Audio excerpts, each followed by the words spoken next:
All right, good evening, good afternoon, good morning, or good night, wherever you are joining us. Thank you very much. My name is Monika Fabijanska, and I will be the moderator of tonight's conversation, which is the third and the last one in the series of conversations around the idea of ecofeminism, which is organized by Thomas Erben Gallery as a program in conjunction with my exhibition on view at the gallery right now, which is titled Ecofeminisms. The exhibition is open in the physical space of the gallery in Chelsea with all possible safety measures that we could propose to make it a safe experience for everyone who would decide to come to the gallery. Although I'm always very, very careful making this invitation. Health is a personal matter, and we are of different health. And if you don't have a safety way to get to the gallery, hopping on subway may not be a good idea. You can always see the exhibition online. We already and finally have a walkthrough, which is available on Instagram with my commentary. And it's a slow walk through all the works in a gallery. So you will really have an experience of seeing the exhibition.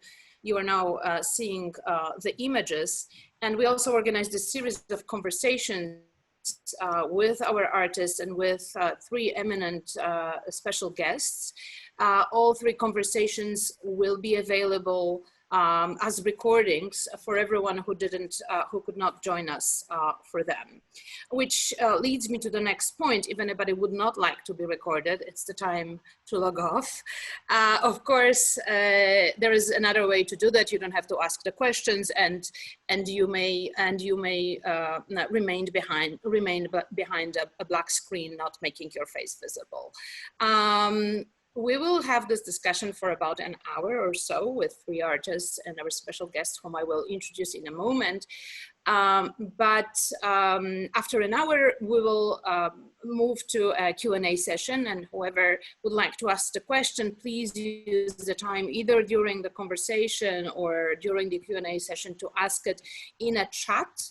But also remember that I see that chat as a long stripe on my screen, and reading very long questions is sometimes a little complicated. So the shorter you make them, the easier you make them for me to read aloud, and the more of them I will be able to read aloud. So I'd like to greet our wonderful guests, Betsy Damon, Eliza Evans, and Carla Maldonado, the three artists who are in the show, as well as critic and writer Eleanor Heartney. And I will introduce each of them, explaining, reading to you their biographies. Let me just make a very, very short introduction to what we will be speaking about. Ecofeminism as an exhibition was thought of as a research project. So I'm not trying to, Tyler, wait a little moment with this. It is not proposing one answer to what ecofeminism could be, and certainly it is not in any way exhaustive and presenting the artists who contributed to this incredibly interesting trend or movement, whichever word we agree to define it by. It is an invitation to a reflection, contemporary reflection on what women 50 years ago brought to our attention and what we maybe didn't listen to when we should, and maybe what we could take from their wisdom now, and how that wisdom is reflected in today's, in the sensitivity of the artists working together today, with the whole understanding that, of course, the situation of women, both in the society and on the art market, is entirely different today than it was 50 years ago. Maybe not entirely, but radically different. And also with our understanding that the definition of gender changed. So can we really speak about ecofeminist art today? Is a work environmental art created by a male artist, or an artist avoiding cisgender definition, identity, different or not from a woman's artwork? Should we even expect that?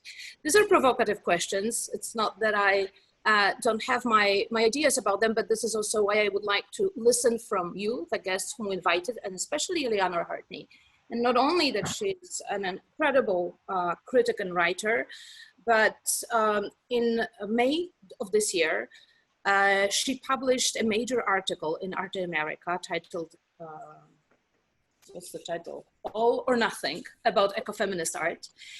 And I am more than happy that she agreed to be in our conversation. So without further ado, let me introduce Eleanor to you, while Tyler will show this well-illustrated and fantastic article. I really want all of you to read it.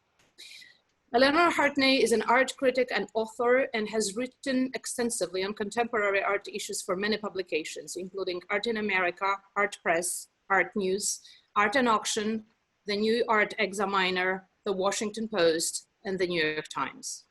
Her books include Critical Condition, American Culture at the Crossroads, Postmodernism, Defending Complexity, Art Politics and the New World Order, Postmodern Heretics, The Catholic Imagination in Contemporary Art, Art and Today, and this is actually an encyclopedia, it's not a book, and Doomsday Dreams, The Apocalyptic Imagination in Contemporary Art.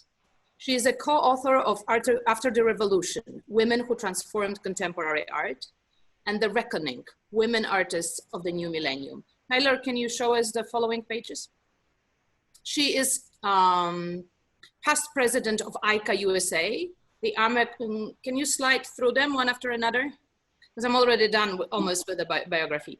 Eleanor Heartney is past president of ICA USA, the American section of the International Art Critics Association. Her awards include the College Art Association's Frank Jewett Mather Award and the French government's Chevalier d'Honneur des Arts et des Lettres. Welcome, Eleanor. I'm very happy that we have you, but before you speak, we will of course have all three artists presenting their work first before we start discussing them. So I'd like to first introduce Betsy Damon. Betsy is a water artist whose public work and living systems have received widespread acclaim. She created important feminist ritual performances in public space in New York, 7,000-year-old woman, blind. And elsewhere. And that's good for you. I'm sorry, we hear everyone. Tyler, could you possibly mute all the participants except for the speakers? Thank you. Betsy Damon created important feminist ritual performances in public space in New York, including 7,000-year-old woman, 76-79, blind beggar woman from 1979 to 81, a rape memory, 1981-83, the shrine for every woman, 1985-1990, and a meditation with stones for the survival of the planet, 1983-89. And she exhibited at PS1 among the other venues in the 80s. The installation, The Memory of Clean Water, which is shown in our exhibition, and you now see it on the screen, I mean, it's a small fragment, was shown at Everhart Museum and traveled to many other museums between 1986 and 1991. At the age of 50, Betsy changed the focus of her art to center on water, its conservation and protection, and its impact on the society. Among her large-scale projects, mobilizing art, science, and communities around local water problems, are those such as Living Water Garden in Chengdu, China, 1996, the projects for Beijing Bureau of Hydraulic Research and Engineering, also in China, of course, 2001 to 2003, Olympic Forest Park in Beijing, 2002 to 2006, projects in Larimer, Pennsylvania from 2012 to 16, and on the Cheyenne River in North Dakota. Betsy, over to you. Okay. Okay, so this is This is a piece I did in the streets of New York City, which is meditation with stones for the survival of the planet. And we did it every full moon in the Soho Gallery for a year, and then on the streets. And people really got healed by stones. And after that, we thought about what you could do for the planet. Like, part of what I love to do is get people thinking about the planet and what's going on. And okay, next slide. And this is doing the living water garden. I think they're going to show part of it, but I gathered a group of paper makers, or whether they gathered me, I'd say. And I was in a car with them in Canada, and I asked each of them, what would you do if you had all the money and resource and time, and what would you make? And they told me, and then they asked me, and I said, oh, I can't do what I really want to do. And they said, well, what is it? And I said, I'd like to cast a dry riverbed in handmade paper. And they came to a screeching halt on the side of the highway from 80 miles an hour, stopped the car, and turned around and said, you can do that, and we'll help you. So then that energy really got it going. And we went and lived together in an empty house in Castle Valley, which at that time was unoccupied, and worked together for 5-6 weeks. It was fabulous. It was so fabulous.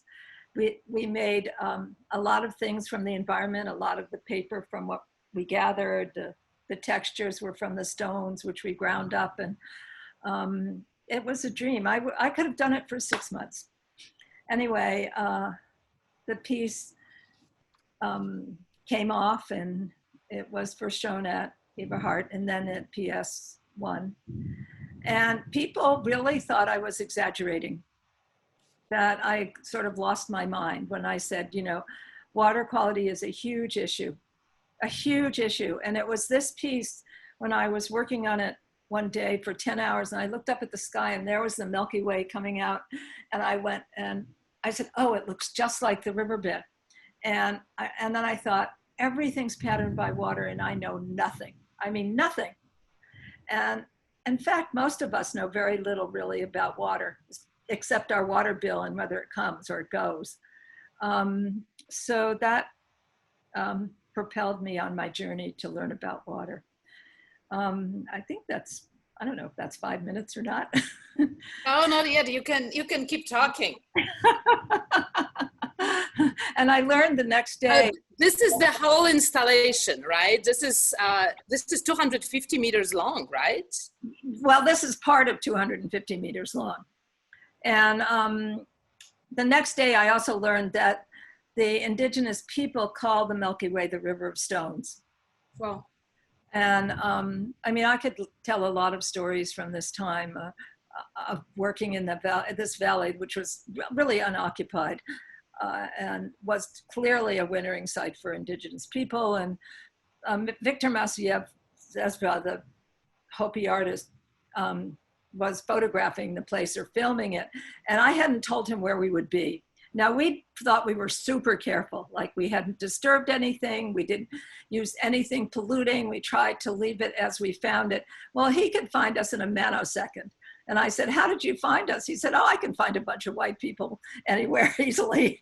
And we all, laughed, because compared to what he could do, we did disturb the environment. Anyway, this set me on my journey, and it took me a number of years to figure out what I could do to, after I was learning about water, what I could do as an artist. And I realized I had devoted myself to water, but I couldn't objectify water anymore. Like, water became my teacher. Water became the verb. Water became the container in which I work now, and that I knew nothing about. And now we're used to objectifying water now. It's hoarded. We buy it. We think it's okay that it's in a bottle. And so that really turned me upside down. What could I do? And I decided to only do things that would interact positively with the ecosystems, but I didn't know what that was. Right. And as I tried, clearly other people didn't understand me. So next journey. Thank you very much. So we will hear next, we will come back to Betsy and to the ideas that are in her art. Where I am currently, a big storm is coming. I hope that we won't lose the connection. Yeah. Let me read Eliza Evans' bio next, and she will introduce her work in the exhibition. Eliza Evans experiments with sculpture, print, video, and textiles to identify disconnections and absurdities in social, economic, and ecological systems. The initial parameters each work are carefully researched and then evolve as a result of interaction with people, time, and weather. Evans was born in a Rust Belt steel town and raised in rural Appalachia. She currently splits her time between New York City and the Hudson Valley, New York. Her work was exhibited in the Chautauqua Institution in Chautauqua, also New York, Edward Hopper House Museum in Nyack, Choshama Sculpture Field in Pine Plains, and Brick in Brooklyn, as well as Purchase College, Purchase, New York. Residencies include the National Center for Ecological Analysis and Synthesis at UC Santa Barbara this year in 2020, the Bronx Museum program AIM, where I had the pleasure of meeting her, and it was a very fruitful meeting, and Franconia Sculpture Park, Schaefer, Minnesota. Eliza Evans holds an MFA from SUNY Purchase College in Visual Art and a PhD in Economic Sociology from the University of Texas at Austin. Eliza, to you. Oh, well, thank you so much. I apologize, I'm going to stop my video because I ended up with some unexpected Wi-Fi issues, and I think that will help the experience. But my work in this show is a piece called All the Way to Hell. And there's a physical instantiation in the column of geological samples that are stacked on the wall, and then a single piece of paper, just a simple 8.5 by 11 piece of paper. The column are geological samples pulled out of shale formations. This one specifically is from the Permian Basin. So this is one of the most productive oil fields in the nation. And these things are proprietary. So getting my hands on these was no small feat. And it's to give a little bit of physicality to what is basically a conceptual project. Yeah, sorry, Tyler, if you can go to the deed. Thanks. So this is the heart of the project. This is a quit claim mineral deed to property that I own, or the mineral rights that I own in Oklahoma. I inherited them from a great aunt, and she got them from her father. I have never been to Oklahoma, but somehow I own this, and now there are developers, oil and gas developers, who are interested in purchasing or leasing my mineral rights. Now, not everything I do is environmental art, but it's certainly a large part of my practice, and because it evinces my value system. So I'm not particularly enthused about participating with these oil and gas companies. Tyler, can you go to the next one, please? So this is what the land looks like. This is not what I own. What I own is under the surface. And this was something that was very alien to me, and I had to educate myself on it. And so of course, I'm a researcher by training. So of course, it all is incorporated into my work. Can we go to the next one? Right, so I own 3 acres, which is the green dot, within a larger 155 acre tract. And in the yellow box is the amount of acreage that the oil and gas company needs to lock up via leases. And in Oklahoma, they only have to lease half of this land, and then they can force the other half into the what they call the drilling unit. So I can't say no. The amount of land that I have is far too small. So they essentially can force me.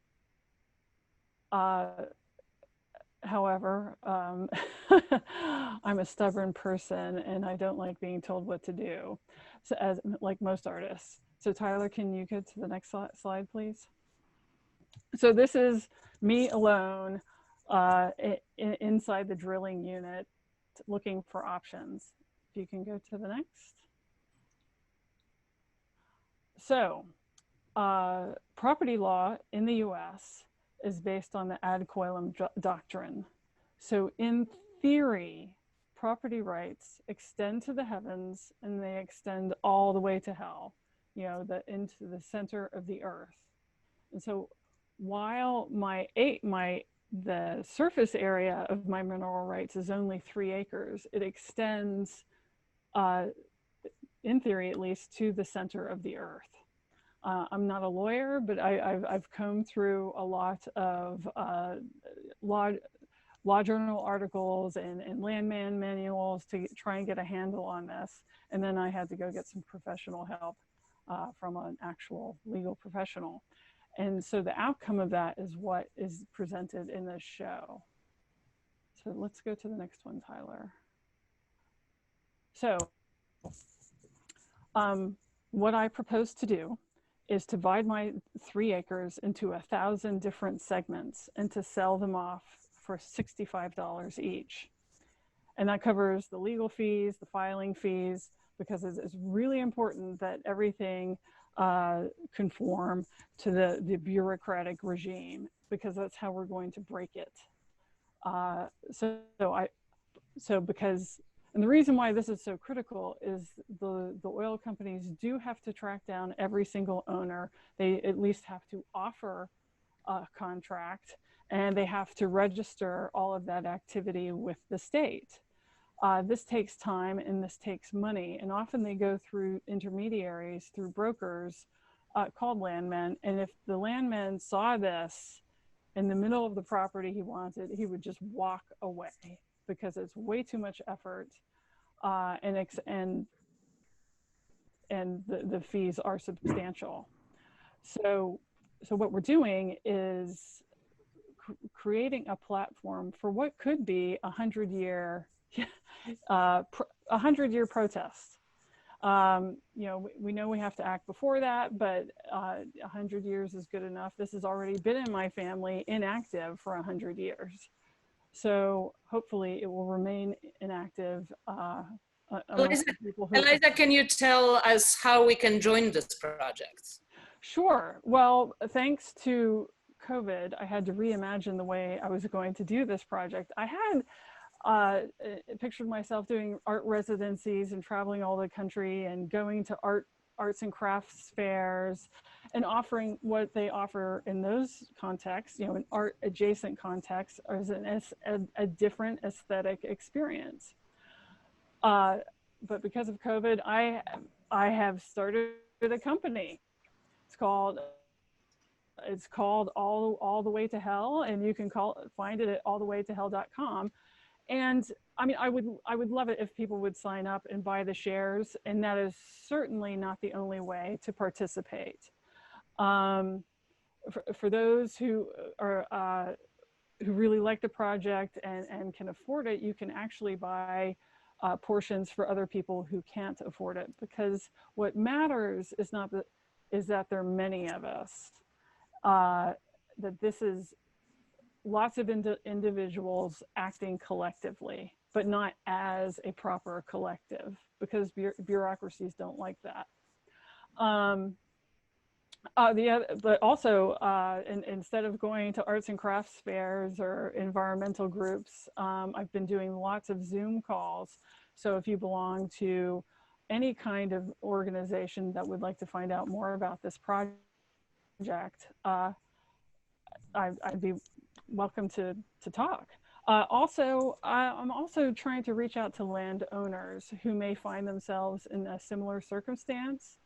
So in all the big oil plays in the US, we have Texas, Oklahoma, North Dakota, Pennsylvania, and not New York, because we have a fracking ban for the moment. But for those landowners who aren't keen to have fracking on their land, I'd just love to share with them my research, and maybe that could be a basis for a partnership or just information sharing. So on the website, I outline a number of ways that, you know, perhaps we can find some alignments, even if it's just sharing resources. Right.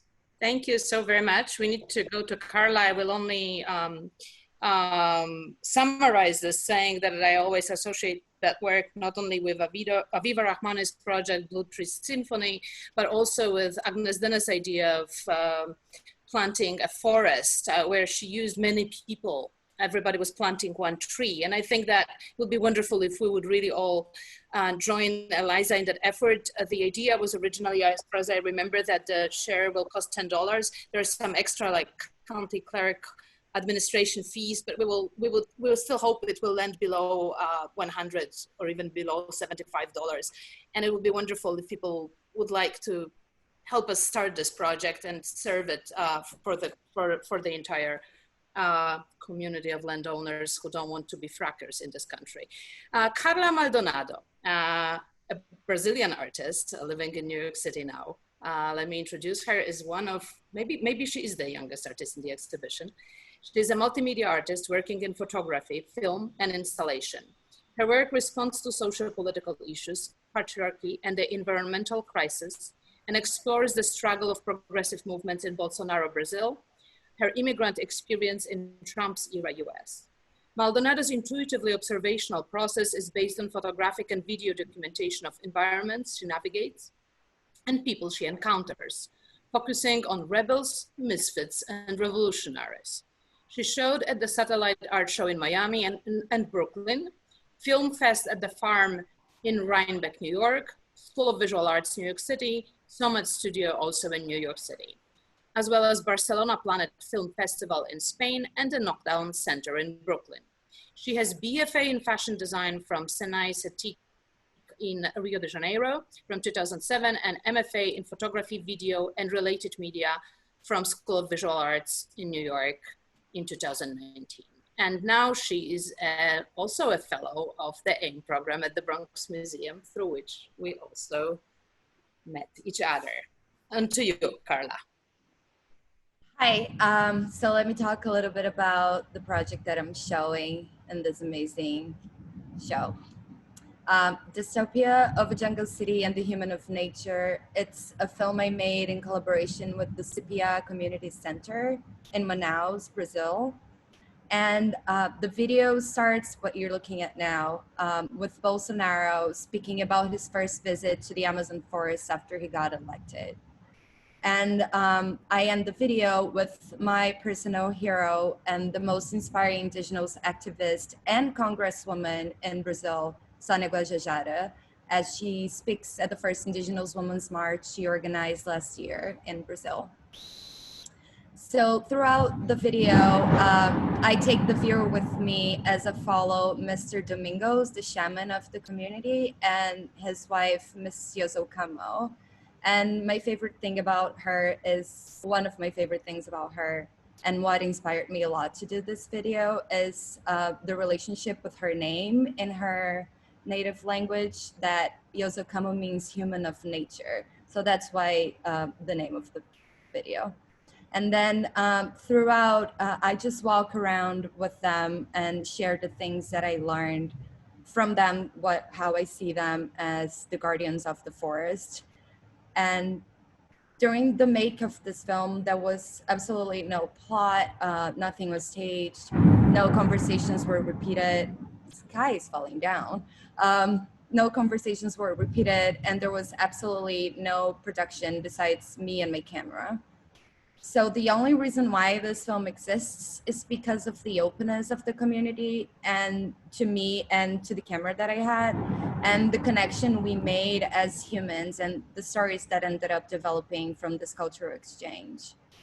The video was shot in 2018 during my first visit to the community, and later in 2019 when I came back to visit them.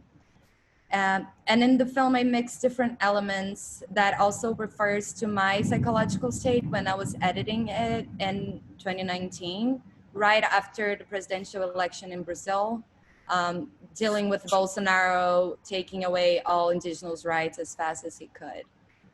So my voiceover in this film alerts about the President Bolsonaro disrespect for indigenous lands, indigenous people, and indigenous culture, and the danger they're facing under this government and his genocide politics. The film is also fragmented in 4 different screens, or in this case, one screen fragmented in 4 parts. And the idea behind it is also the complexity of the indigenous culture and their surrounding. So I really require an active viewer to experience and search for the image or the storyline or the information they're following when they're watching it. And as I know that the imagery is beautiful because I'm filming in the Amazon forest and there's no way to get away from it. But I hope to move away from the idealization of the indigenous people and the romanticism that Western culture perpetuates when depicting their reality. It's very important to talk about their displacement issues and the lack of politics made for them. And right now what you see is Sonia Guajajara talking on the march and really actively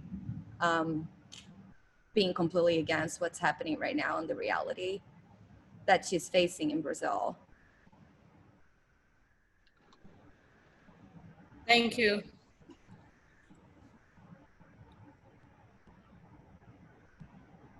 Yeah, I'm very happy that we had time to read those subtitles. I always think, looking at this last sequence of the movie that Carla did, that what she presents to us is something that is so rarely presented in mainstream.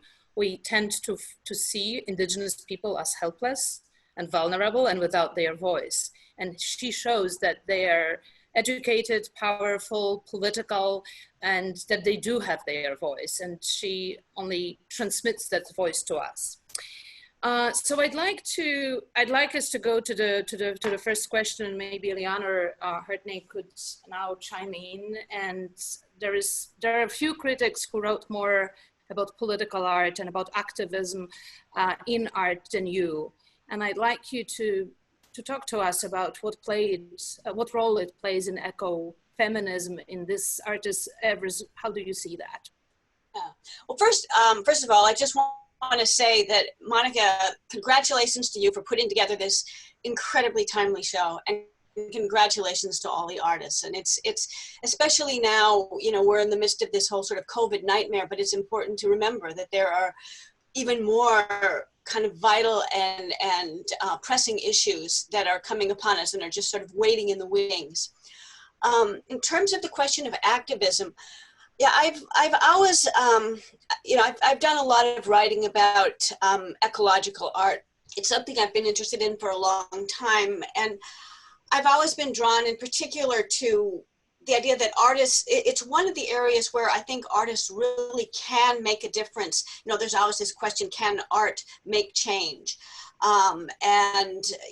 Is art simply showing us, kind of the difficulties, the problems, or is art really proposing possible solutions? And I think when it comes to ecological art, that is one area where it's absolutely true. And it's been, to me, one of the most exciting areas of art to follow, because these are places where people can have an impact, they can have agency. Part of it is because, these artists will work with lots of other people, they go across disciplinary lines, and they often have ways of offering, they'll enter into a discussion that's already happening, and they will have an innovative and different way of thinking about it. I mean, I think, for example, the way that Eliza is thinking about how do we deal with this, the problem of eminent domain and kind of our loss of our power over the, our own land.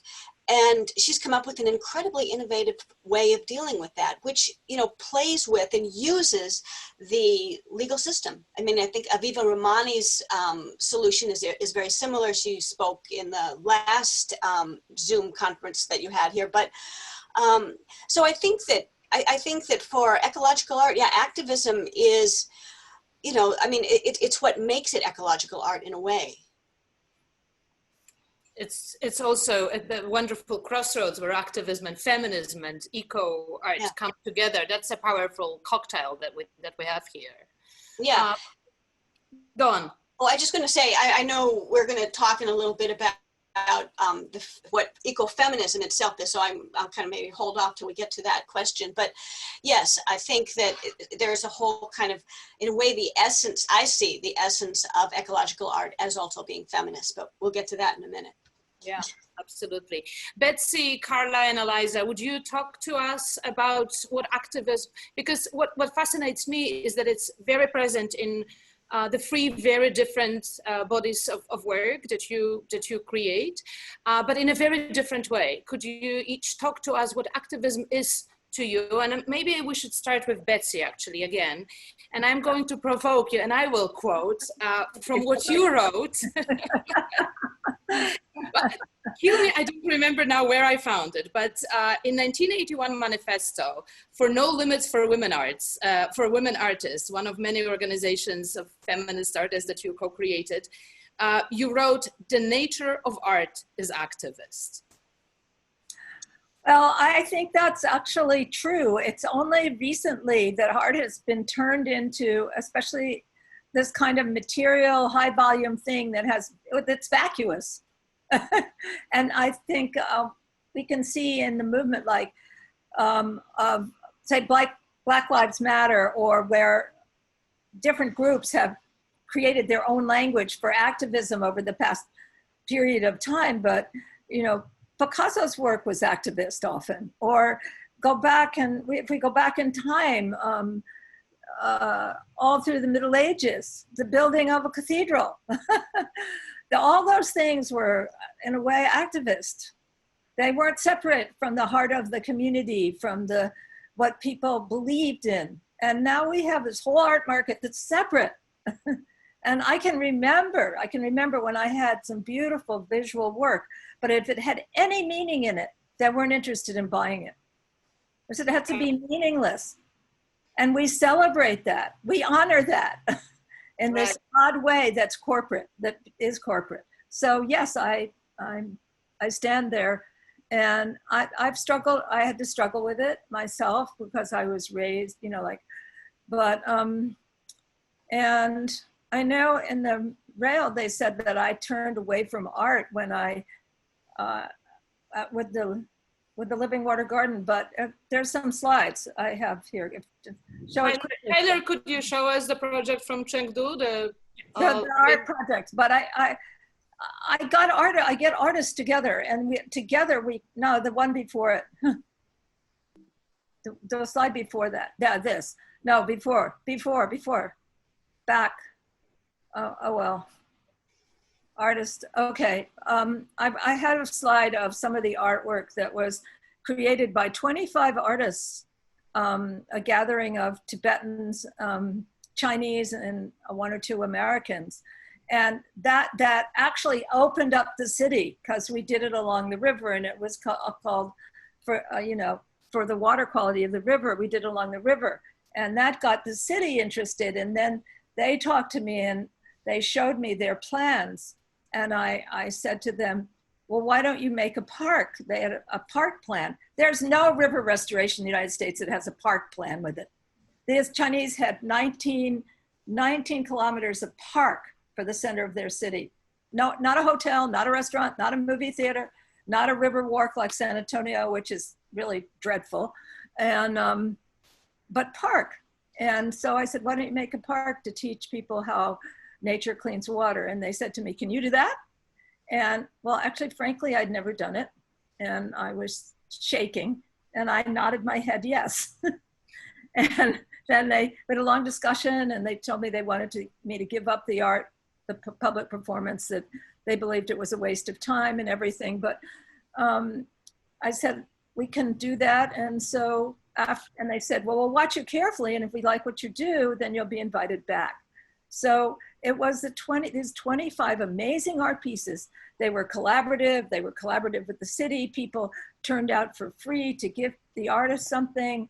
It was amazing, like the ceiling lifted off a city. So Tyler, can you show us the bird's view again of the park? Yes, you can see the size of it. Yeah, and the reason, I mean, you could say it's landscape design, but what makes the park work are the art features in it. Like, they show how water moves, and that's a whole deep design here that if you separate out the water features anywhere, you get dead water.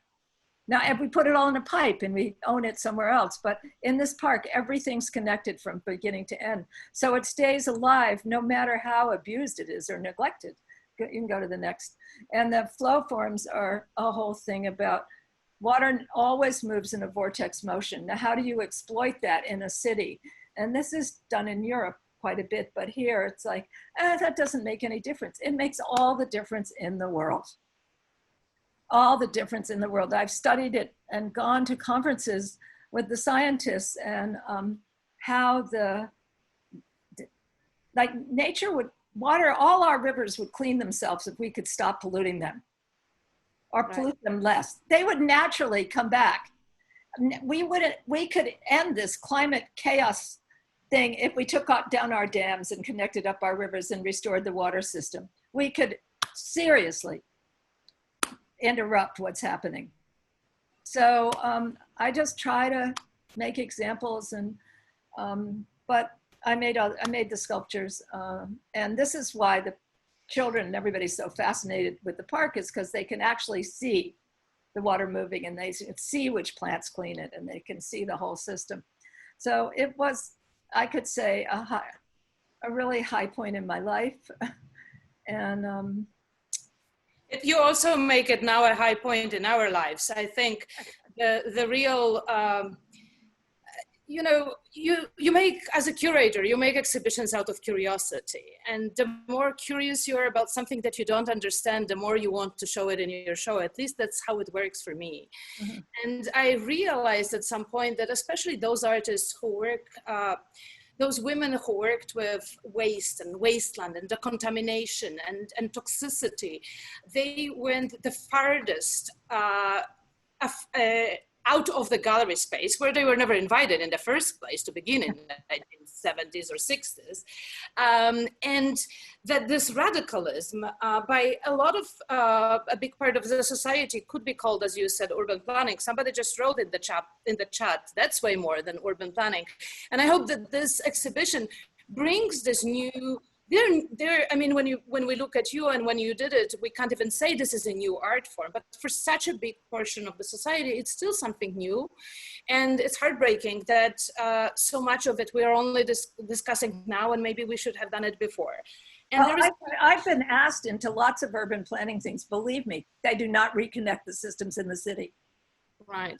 They divide them and fracture them more. Oh, that we can pay for that here and that here, but they don't reconnect the systems. Yeah. We won't have a future. Yeah. Yeah, I was just going to say, yeah, I mean, I think that this question of, is it art? It always comes up with ecological art, especially, you know, kind of art that's actually, you know, is it art? Is it art? You know, this question, but, you know, what artists have to offer, as Betsy says, is that a kind of interconnective consciousness, because you have all of these separate little disciplines, you know, and they have their ways of doing things. And what an artist does is come in and see the whole thing, and often can see these connections and see these solutions or these ideas that basically, you know, the disciplines are blind to. So what makes it art, I think, is that interconnective vision. And artists, that's what artists have to offer. And that is, I think, why more and more these very interesting ecological projects, you know, are coming out of the heads of artists, and then they're working with lots of other people. And, you know, it's not about, you know, kind of someone having their, you know, signature, you know, style, their you know, their signature name on the whole thing. But what makes it art is that different way of thinking. I also think what it brings us to is trying to deconstruct this modernist wall between art and science, and building the connection that was lost.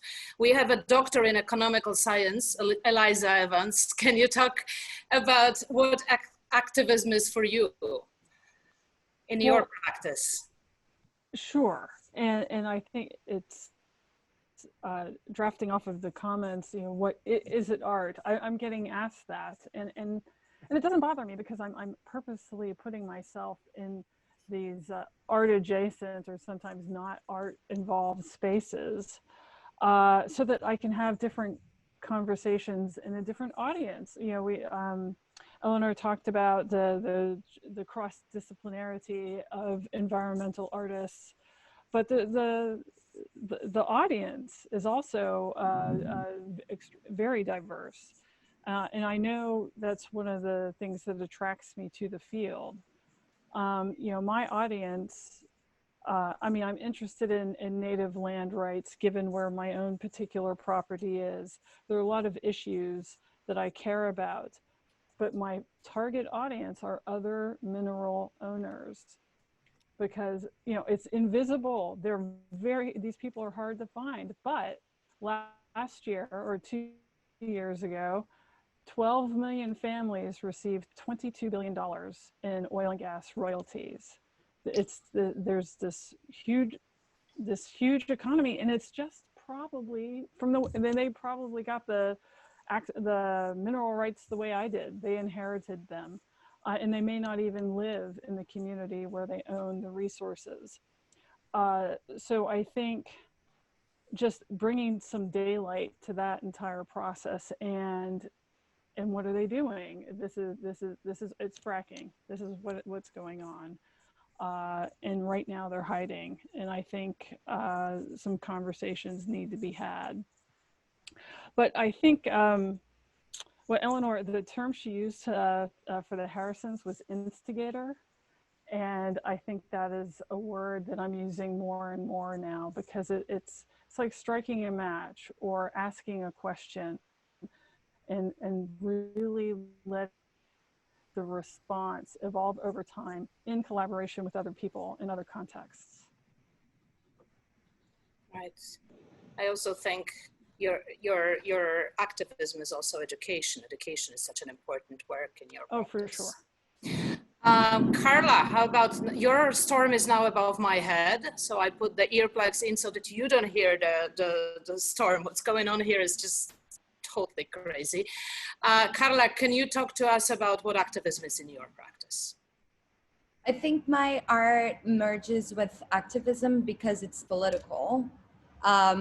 My work is very much about documenting my surroundings and the way that I navigate the world. So I'm from Brazil. I have to deal with Bolsonaro being the president of Brazil. I have to deal with being an immigrant with Trump being the president in the USA. So I feel like it's not really something that I ever thought about doing.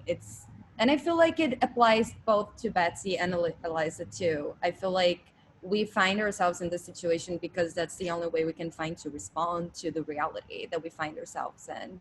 And I mean, with showing my work here, especially in the USA, it's very important because I end up having many conversations about my work and educating people about Brazil's reality, including its messed up human rights. Literally, Bolsonaro, first day of office, taking away as many indigenous human rights he could right away, first day of office. The fires in the Amazon forest that were actually caused by criminal gangs last year. And it's probably going to come full force this year again because of deforestation being huge and largely expanding in Brazil because of Bolsonaro's politics.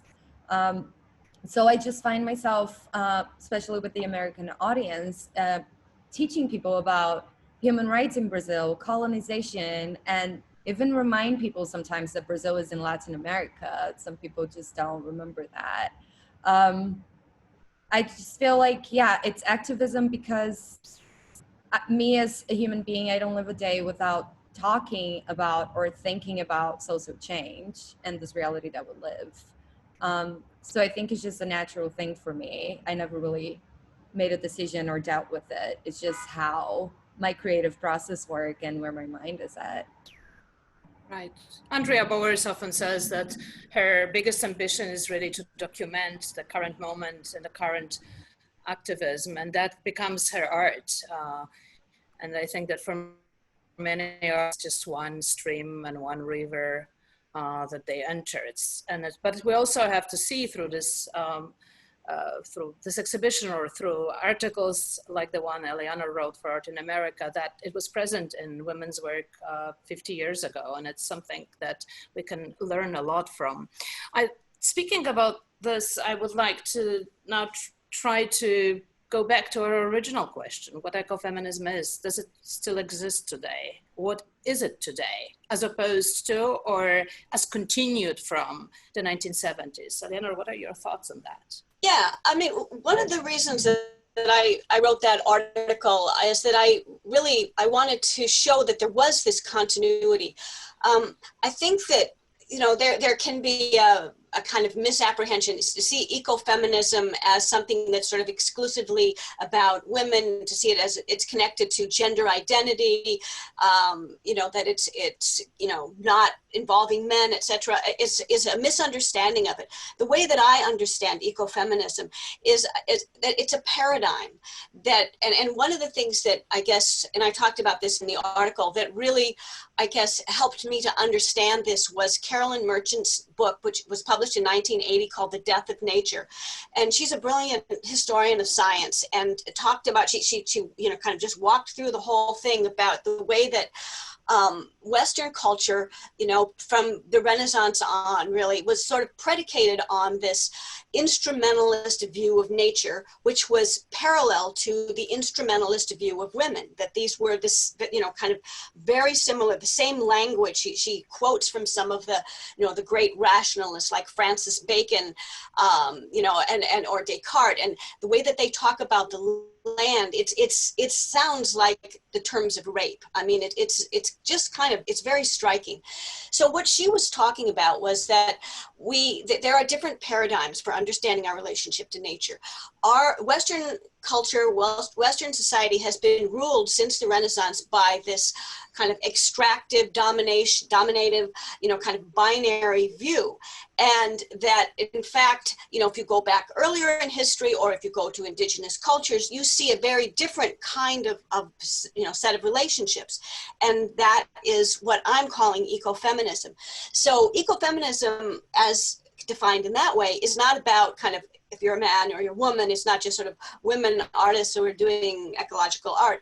I mean, yes, there's plenty of male ecofeminists. It's a philosophy. It's a way of thinking about the world as interconnected, seeing ourselves as part of nature, seeing, you know, the whole notion of ecology, which came out of the 70s. It gained currency at the same time that feminism and you know, all of these other kind of sort of critiques of capitalism, militarism, etc. They all came up at the same time. And so I think for me, I think it's, of course, very, you know, it's still very relevant as an idea, but we need to see it as this, as a kind of philosophy of interconnectedness. And if we think about it that way, then I think we don't sort of worry about, you know, whether we're, you know, excluding this group or that group. Right. I also was driven by the realization that for these women in the early 70s, it was pretty crystal clear back then that the abuse of nature, the abuse of women, and the abuse of Native people all are grounded in, as somebody just wrote in the chat, Book of Genesis. And they're not exclusionary Christianity vision of the world. Other systems also came up with this idea of dominance.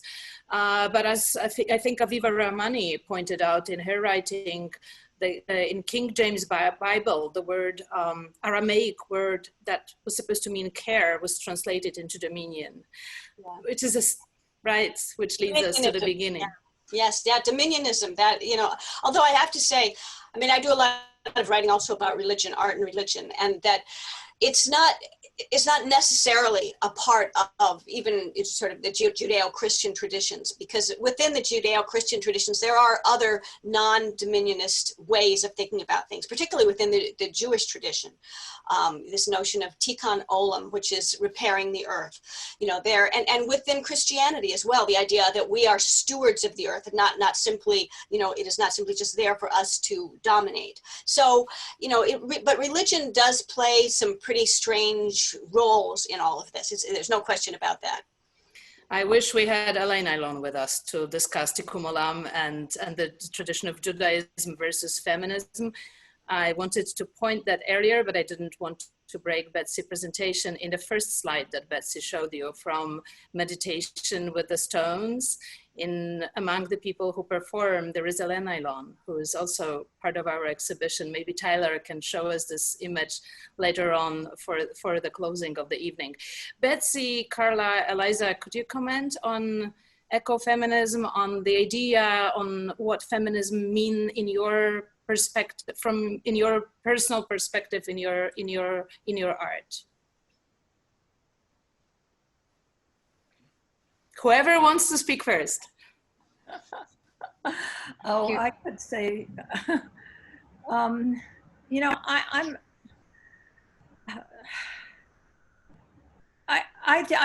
do think, yes, we are all one people and we have to figure this out, okay? Like what Eleanor said, okay, women are still oppressed today. So it depends on which dimension we have this conversation. But I, as a woman who had 2 children and being told that I couldn't be an artist, or, people aren't interested in you if you have 2 children. And I set out for my biggest ideas.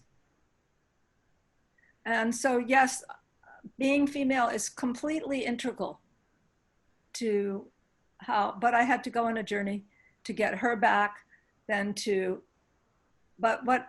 what any oppression does is it dismisses people's thinking, their minds. Our bodies are just an excuse for that, or a color is just an excuse for that, or a practice, or living in jungle. It's just an excuse to dismiss the brain that is there, the information that is there, the knowledge that is there. So for me personally, I just set out to try and access my own really deep knowledge, my heart, my mind, what makes it thrilled. And that's what I set out to do. And it's a surprise what you end up doing. It's a wonderful surprise. And part of that is connection with people. And I think having children is no matter how separated I've been or hurt or whatever, having my children connects me.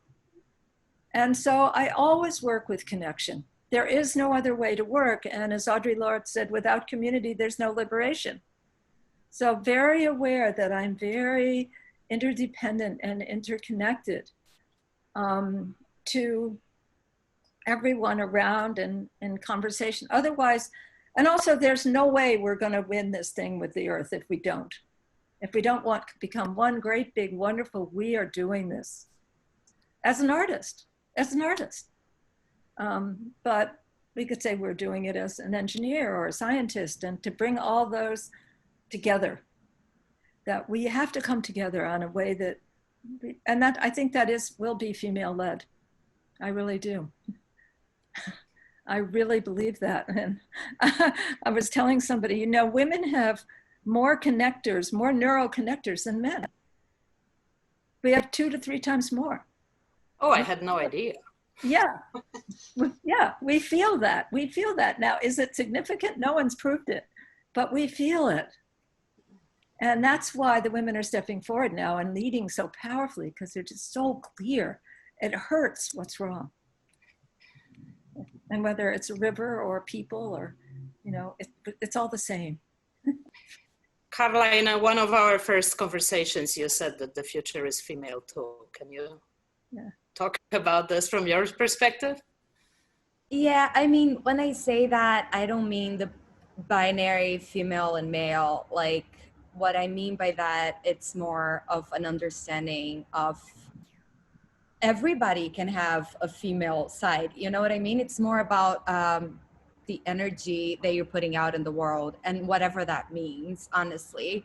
But like, what I think about ecofeminism is just so political and radical and so important right now, especially because it comes from an understanding that the patriarchal domination shares the same foundation with racism and other forms of group oppression, and that there's no hope that it can be eradicated while the systems remain intact. So it's pretty much the idea that the white male supremacy and its dualism, men versus women, nature versus science, they were invented to be largely used to justify that systemic exploitation.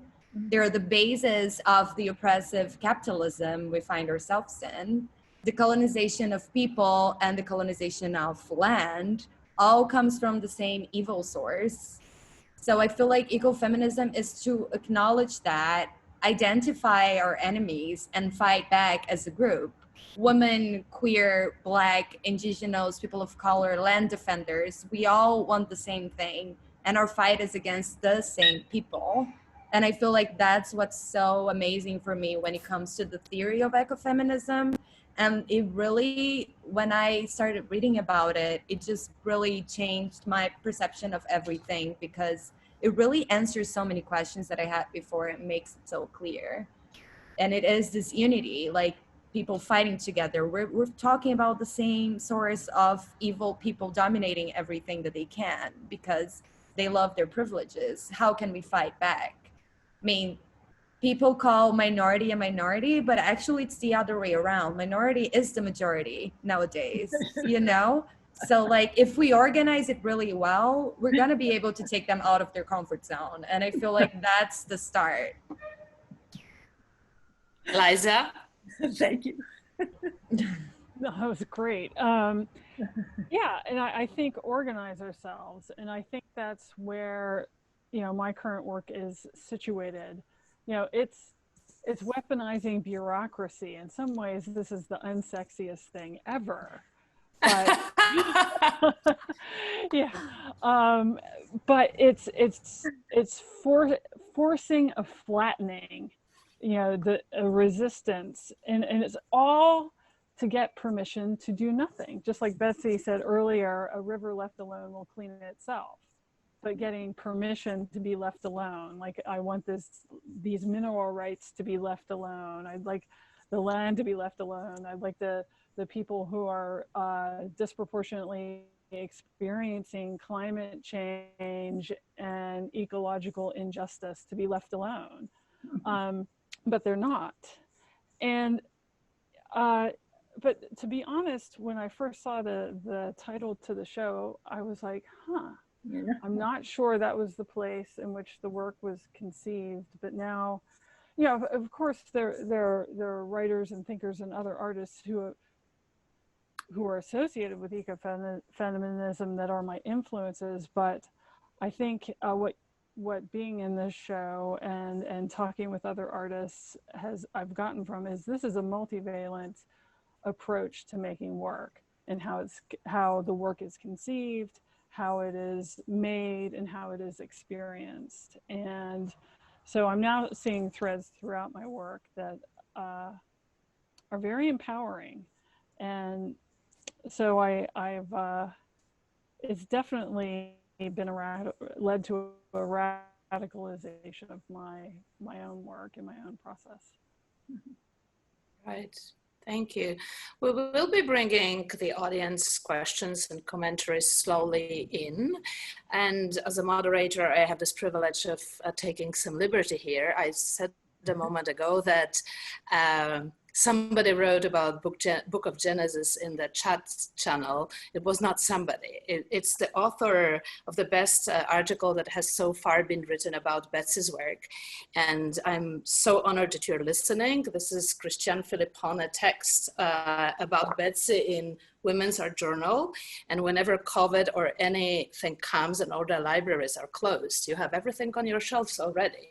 So sometimes those niche publications are where you find all the knowledge that you need and I'm so very grateful for this article and for your presence with us. I see a question that I was thinking that we should take it with, especially with Eleanor sitting here and commenting on religion. There is a very strong connection, which I underestimated, and that was a big thing for me to go through this exhibition and the process of discovering and understanding the complexity of it, what role spirituality and the search, the quest for spirituality plays in that role, and not just for indigenous artists who, at least we perceive them, we white people, as owning it, but also white women trying to come to terms with either religious systems that they were born into or the world that they were perceiving or learning from other people. There was a question here, not a question, but a comment. Let me go a little. Yes, I can read it. How does ecofeminism compare with the indigenous worldviews and philosophies, which are ancient and inclusive, and where we all came from long ago, but have forgotten? Would you all like to talk talk about it? Well, I mean, I think that, yeah, it's clearly that, you know, that the notion of ecofeminism has a great debt to indigenous philosophies and indigenous approaches to land. So, you know, it's about sort of going, that sort of Western, as I say, sort of dominating, rationalist paradigm that it was also part of colonialism and sort of wiping all of that out. So this is a process of sort of going back and remembering as well and rediscovering. So I think it's very important, but this is probably something Carla probably would have more to say about. Yeah, I agree 100% with what you said. Ecofeminism also comes from Western culture. So like, I feel like they're very separate, but very inspired on the idea of the way that indigenous communities interact with the land and their surroundings in a non-abusive way, in a non-colonizing way. They don't have the idea of othering, like, they don't need to take away everything. And what I mean I'm talking about the community that I'm at, but of course, there are many, many layers when you talk about indigenous communities and many layers when you talk about indigenous people. So I feel like that's a very hard question to answer, but it's definitely inspired by the way that indigenous people deal with their land, largely, for sure.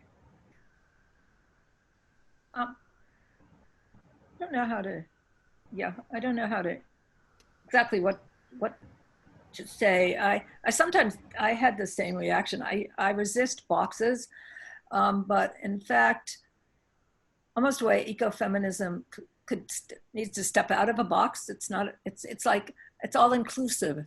So that's where I have trouble focusing in. Like, I was going to give up my water work. I was so discouraged. I can't tell you how discouraged I was. No one understood when I said, let's make a living water system in the United States.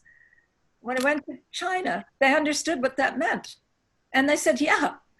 So, but before that happened, I had a very strange journey, and there's no time to go into it, but I got to go up to a place in China called the Godwater, which had been a protected water site for a Tibetan tribe for 1,500 years that had just been turned into a water bottling factory.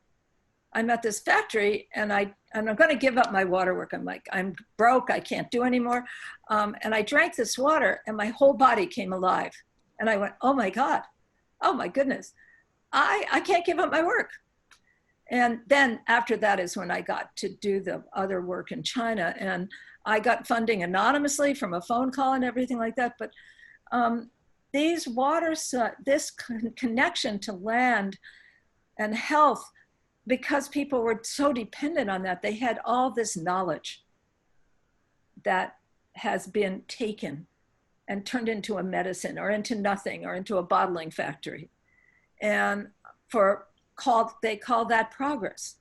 So it's just, my learning has been kind of like that. And so I set out, I wanted to know more about that culture 13 years later, and I went to research the water culture of the Tibetans, which is undocumented and being destroyed fast. incredibly fast. But this was all over the United States too. You know, the indigenous people knew, and because they lived here, they knew. And their places were detonated or turned into beer factories or destroyed. And but anyway, I won't even go there. I don't know what to say.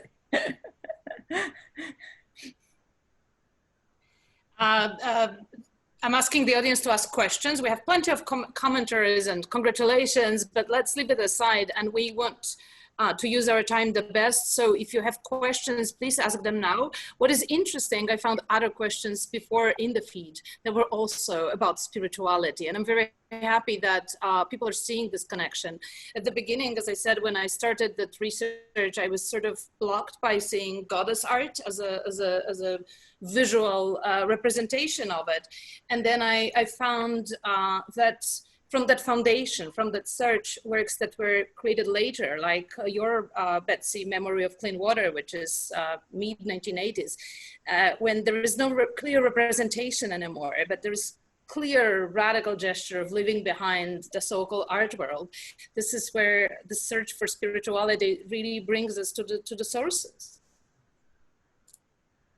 You know, I just like to say, you know, I thought it was interesting in the way that you organize the show, and you talk, you know, ritual being one of the very important sort of elements. And of course, I mean, spirituality is such a broad term that sometimes it makes me nervous using it, you know, because it means so many different things. But I mean, if we think about it, I guess in terms of the notion of ritual, and which is also again about a community, you know, it's about a connection, not only, you know, across the community, but connections to larger kind of forces outside of us, you know, this sort of often the spirit world or whatever. And one of the things that I thought was interesting when I was working on my article, I began to realize how many of the kind of pioneering ecofeminists, and I think this is true of ecofeminists today as well, they started with, or an important part of their practice was performance, because of course performance is also, you know, it's kind of, I guess, our version of ritual in a way. You know, we have lost in Western culture a lot of our rituals, a lot of our sense of you know, those kinds of connections. But I thought it was very interesting that so many artists seem to come to this by way of performance. And I think maybe again that connects to this notion of spirituality and ritual and these sort of larger connections. Carla, Eliza, are these subjects that, Yeah, would you like to touch up on it? That's what we've been looking for, I think, lately, especially these days, connection, right? And I feel like ritual really allows you, especially when it comes to ritual in nature, it really allows you to have this connection that has been lost so many times during, you know, our busy life trying to fit in the system, and whatever that means, the things that we have to let go and the boxes that we have to fit in. And I feel like rituals, I mean, in this work that I'm showing right now, there is a few rituals happening. There's a group ritual with the indigenous group doing a beautiful ritual around the fire. And there's a lot about connection and evoking spirits and healing. And there's also a ritual that I do alone underwater, looking at the land and looking at the reflex of nature underwater. And I feel like both of them are very healing in that sense of like, you understand, it's almost like a meditation, you understanding that you belong and you're part of either the group or your surroundings or the river that I was bathing in. Eliza? Yeah. Would you like to add anything? Two things. The first is, in my work specifically, I think it's almost a deflection of the ritual that I've inherited. That, you know, my quite literally my inheritance, but there's a culture in that if it's documented, it's real, and if it's not documented, it's not real. You know, the oil companies have to trace back ownership to what they call ownership to patent, and what that means is the first, you know, settler colonizer. So any ownership that predated that is irrelevant from a legalistic standpoint. But I think I want to push back a little bit on the science and engineering in Western culture as forever and always promoting a violent dualism. We know where we are, and we know a lot of how we got here, but there are other voices that have been squelched. There are many voices that have been squelched, but specifically within the Western tradition. I'm thinking of Alexander von Humboldt, who basically created what we think of as ecology. He was also an abolitionist. He was an anti-colonist. He was, as far as anyone can guess, he was also gay. So he came from a very different positioning. So even as he was working for the for empire, he tried to be a more observant voice of how these new natural environments, new to the West anyway, how the people and the environment interact.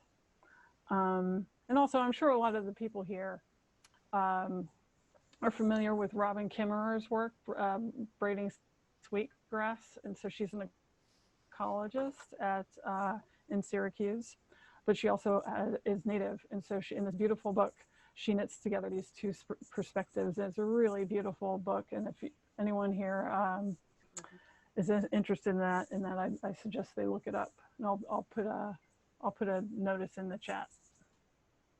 I'll go back and I'll chime in on ritual. There were also additional questions here in the feed about ritual.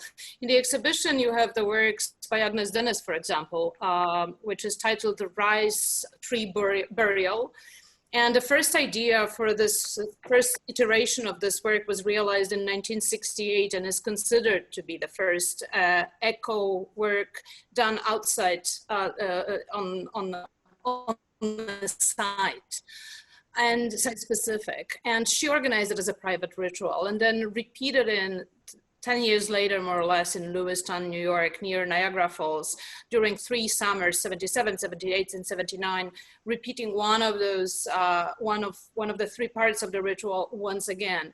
And they were strictly tied to the idea of the natural cycle of life, where from birth through growing, slow decay, and death, we embrace life in its changed, and it's constantly changing and evolving sort of march without trying to point or pinpoint or create anything that is definite, ideal, or a masterpiece. And that is in a very, for the feminist artists that I worked with, it's a very direct statement that they made on the classical art or the art at the moment when they became of age, and that they sort of had to fight against the painting and what painting was at that time.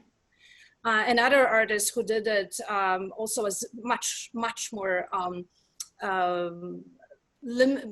invisible interventions in the landscape is, of course, Anna Mendieta, who considered to be torn of the womb. This is the phrase that she persistently used in her writing, and she meant both being torn from her family in Cuba and from the land. And the work in the exhibition Bacayou, which pays homage to goddesses of Taino people, but in its shape actually references European Paleolithic Venuses. And there is also a text that Mendieta wrote about La Venus Negra for heresies at that time. She's typing to all of these ideas, trying to reconnect with nature in a sort of private ritual. She started it with silhouettes, putting her body out there in landscape. And the rule was that there are no viewers. We only look at these works in retrospect through the documentation and photography and in the videos. And some contemporary artists still do that. The ritual understood as, you know, somewhere between performance art and somewhere between looking for spiritual connection is still present in that work. Yeah, and I just had a thought. I mean, I guess one of the essences of ritual too is, you know, these are things that are repeated. So there's a notion, I mean, I've been thinking a lot about time, and, you know, I think that, well, this is a whole different project I've worked on about the apocalypse and the kind of linear notion of time going towards, you know, the end. But ritual is about a more cyclical time. And that's also, I think, in terms of ecofeminism, you know, it's to think about things, you know, I mean, we have all the you know, the cycle of the seasons, you know, the cycle of the day, we have these cycles. And, you know, in a way, the cycles help us to, you know, not succumb to what Smithson called ecological despair, the notion that it's just all going to end. So ritual is about a different concept of time. And I think that's kind of important, because a more linear notion of time, you know, seems to, it's the way that it precludes possibilities, I guess, you know, that you think it's all running down towards the end and there's nothing that we can do. Whereas a cyclical notion of time is about regeneration and rebirth. So, I mean, I think that's maybe an important element here as well. Yes, and Aviva Rahmani, I think, said in the last conversation that we had that actually there is also a very secular way of seeing it, because for a woman, the life is made of repetitive actions, which all become rituals, from cleaning, from, you know, organizing ritual, not ritual, the everyday logistics, that it taps eventually into becoming a sort of ritual. And I found her note very interesting, her point. Let me see what other questions we have. There's plenty of them and it's not so easy to read them. Somebody's asking about motherhood, whether motherhood in any way changed your relationship to the art and affected your art. So whoever could talk about that, that could be very interesting. I also saw, let me see if we have other questions so that I could bring them here quickly as you think. Somebody's asking about the Black Lives Matter movement and how does it impact your practices? And I guess also my choices for the exhibition will answer that. What else do we have here? Somebody's also trying to repeat my question earlier for the artists to either identify as ecofeminists or not. And I think that I should also respond to that. Talking to the artists in the exhibition, I often hear from them that they would not like to be labeled. And I have to state it once and again and repeat it regularly, that I think ecofeminism as an idea is definitely not the only way through which we could perceive the creativity of these women. It's just one of the ways from which we can look at them. But I come from the perspective of a feminist art historian, and I simply know why successful women painters in 19th century did not become part of the art history, because nobody wrote about them. And if when we write, when we take it down to posteriority, at least we hope for that, we have to use words, and words and labels are limiting, but I always hope that somebody else will also write from a different perspective, and then this dialogue will eventually pass something down to those who will come after us. I just don't want women to reinvent the wheel every generation. Would you like to talk about motherhood or Black Lives Matter? I'll say a couple words, but I don't know. I mean, but first I just want to thank you and Thomas, but motherhood is huge. It's probably the hardest job there is, for which you are totally not acknowledged. And everything that goes wrong is blamed on you for your children when you have to send them to horrible schools and there's not enough resource, or you don't have health, you don't have, good food or housing for them, or there's just, that wasn't my situation, but I see that all the time, and it's very much part of Black Lives Matter. And I don't know, a friend of mine, I don't have a Black mother, that every mother I know who's Black cannot go to sleep till her son is in the door. in the door. And it doesn't matter what education or economic level they're at, it's true. And I have friends who's had their sons killed. So Black Lives Matter is huge, and we did a neighborhood thing in my neighborhood, posting, and but it's, and I even see that in people talking about this exhibition, that the work of the two Indigenous women isn't mentioned as much. And I think we all have to, as I'm a white person, become more and more and more aware, constantly. It's just, it's constantly. And because it's heartbreaking that we live in this, with these oppressions, which are so cruel. And so that's what I have to say. But being a parent, it is the hardest thing there is. And children used to be taken care of in community. So, but now it's up to two people. And I can say that 2 adults with 1 child is not enough resource. It's not enough resource. You know, that people aren't living multi-generationally, and we're going to go back to that with what's happening. We're going to go back to living multiple communities, small communities, taking care of each other. That's the only way we will come through this crisis. And the crisis isn't going away. It's going to continue until we get it right. And we don't have one crisis. All those crises came together, and they're all one. They made each other more visible. Yeah, everything's been exposed. I mean, that's where I guess the link between Black Lives Matter, you know, ecofeminism, COVID. I mean, one of the things that people are talking about is that with COVID, you know, women are sort of sliding back, and you know, they're the ones that have to take care of the kids, and the kids can't go to school, and you know, it's exposing all the fault lines. You know, it's like everything seems to be kind of coming to a head, and it's horrible. But you know, I'm trying to be an optimist, and I think it could also mean that something new. This could be a moment when we really do break some things open, and some real change could be possible. Yeah. It will be. It has to be.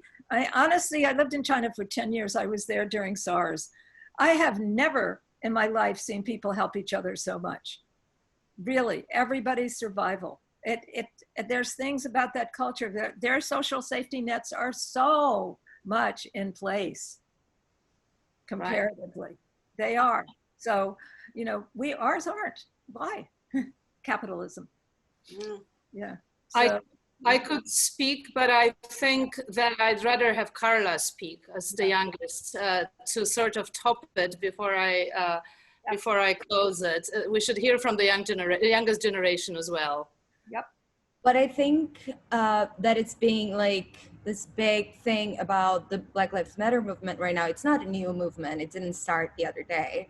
But the reason why it's so powerful right now, and it became one of the largest movements that happened in the USA, it's because of this unity. It's because of this understanding that these minorities are going through this oppression from the same source. And I mean, you see so many people getting together. It's not only Black people, it's Black people, it's people of color, it's Latinx, it's immigrants. We're all together fighting against the same source. And I feel like that's so empowering to see. And it really shows the force that the people have, the power that the people have, quoting Patti Smith, power to the people, you know? And I feel like all these minorities getting together right now and understanding that they do have power over the systemic oppression that we're going through. And if we really speak up, there will be some changes happening, because we are gonna outnumber them if we really rebel against that. So I feel like that's the beginning of the revolution, or at least that's how I want to look at it. Right. We could continue, and I should probably also answer, but the question came from the person with whom I already spoke, so I don't want to take the airtime. I really wanted you to speak, and I don't want to prolong it. I wanted to thank you all.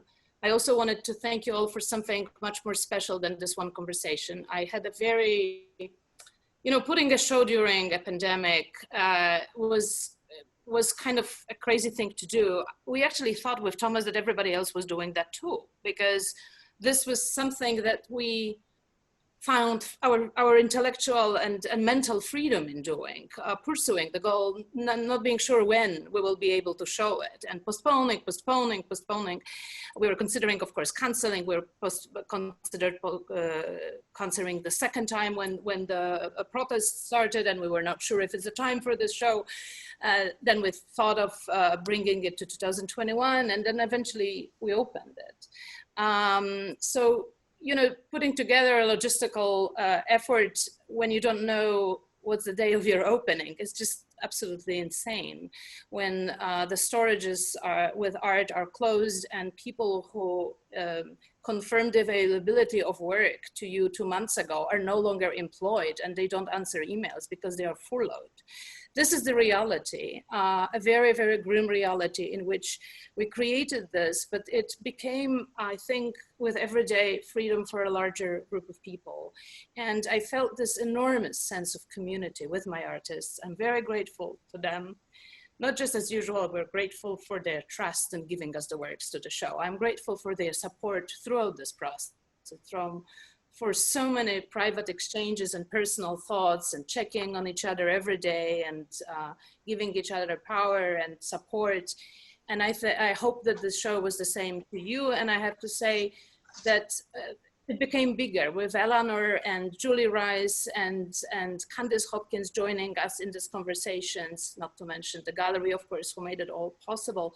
But then again, critics who came and who enlarged this conversation that we can have it today with much larger society. And of course, the subject is not new. There is enormous literature, and I'm so happy to see all these people who wrote about this before chiming in the chat and being here with us. So thank you all. It's our exhibition.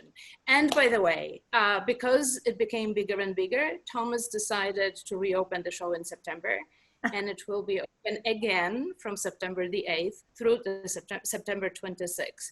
But remember that you can see all of it online. There are all materials, and we will be happy to continue this conversation. Thank you all so very much.